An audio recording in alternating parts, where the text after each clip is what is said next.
Right, and the final stage of this little experiment is to take one of our triangles, okay, one of our basic triangles in here, and then to thread another stick in at each joint, join them at the top, and what we end up with is a pyramid, three-sided pyramid, okay.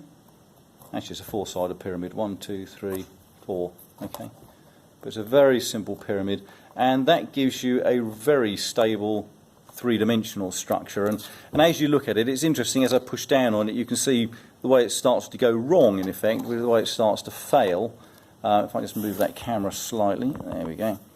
The way that if we push down on it, you see these members here start sliding. Can you see what's happening there? See that awful mess that's happening there? It tells you a lot about the fact these joints in this instance are a bit loose, so they're not able to deal with that shearing problem as one piece tries to slide over another, and we rapidly lose our shape. So that teaches you something about the resilience that joints need against a range of things. Interestingly also, in order to get this three-dimensional shape, I've had to put these pieces through the band and then pull them up somewhat against their will, and in doing so the actual members themselves end up suffering from various bits of deformation, like this one here, for example. You can see, firstly, it's bent, but it's also twisted. So it suffered from bending and torsional failure in that sense, because again, that would look horrendous if it was in an actual structure.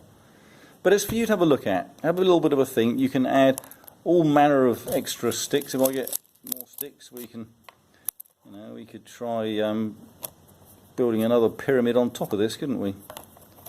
That one's coming loose. But we could try extending this by putting some more sticks in like that, and then again joining these up with a third one here. There we go.